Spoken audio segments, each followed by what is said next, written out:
బట్టలు లేకుండా ఒంటి మీద నూలు పోగు లేకుండా బట్టలు లేకుండా స్నానం చేస్తున్నారా? అయితే వినండి. విని అందరికీ షేర్ చేయండి. అందరికి ఉపయోగపడద్ది. ప్రతి ఒక్కరి జీవితంలో వెరీ ఇంపార్టెంట్ ఏంటంటే స్నానం చేసేటప్పుడు ఏ నియమాలు పాటించాలి. స్నానం చేసేటప్పుడు ఒంటి మీద నూలు పోగు లేకుండా అండర్వేర్ లేకుండా కూడా స్నానాలు చేసే అలవాట్లు చాలా మందికి ఉన్నాయి.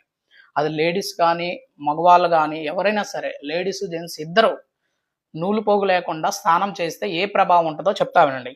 మార్నింగ్ అని చేశారనుకో, ఉదయం పూట చేశారనుకో, దేవీ దేవతలు శపిస్తారు నిన్ను. దేవీ దేవతలు శపిస్తారు. మీ యొక్క దిక్పాలకులు ఉంటారు అక్కడ. దిక్పాలకులు కూడా శపిస్తారు నిన్ను. పంచభూతాలు కూడా శపిస్తాయి. పంచభూతాలు ఉంటాయి, దిక్పాలకులు ఉంటారు, దేవీ దేవతలు ఉంటారు. బ్రహ్మ ముహూర్తం కాబట్టి మార్నింగ్ టైంలో స్నానం చేస్తే ఆ శాపానికి గురవుతారు, చాలా ఇబ్బంది పడతారు. సాయంత్రం పూట స్నానం చేస్తాం కదా, సంధ్య వేళ స్నానం చేస్తాం పూజ కోసం.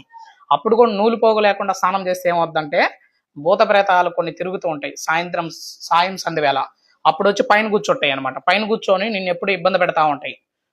డ్రస్సు ఏది కూడా కనీసం కోపిని అంటారు, గోచి అంటారు కదా పెద్దోళ్ళ కాలంలో.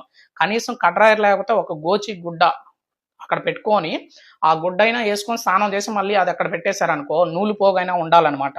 ఆ అవయవాలని కప్పుకొని స్నానం చేయాలి. లేదంటే ఈ యొక్క భూత ప్రేతాలు వచ్చి నీ శరీరం మీద కూర్చుంటారు.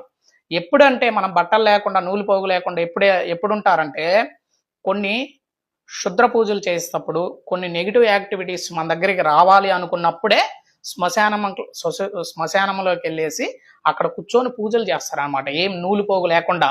నువ్వు నూలు పోగు లేకుండా సాయంత్రం స్నానం చేస్తున్నావు, ఉదయం స్నానం చేస్తున్నావు, చాలా ఎఫెక్ట్ అవుతుంది. నీ మంచి కోసం చెప్తున్నా. అట్లా చేయొద్దండి. చేస్తే దిక్పాలకులు శపిస్తారు, దేవీ దేవతలు శపిస్తారు, పంచభూతాలు శపిస్తాయి. మార్నింగ్ ఈవినింగ్ భూత ప్రేతాలు వచ్చి నీ పైన కూర్చోటాయి సంధ్య వేళ.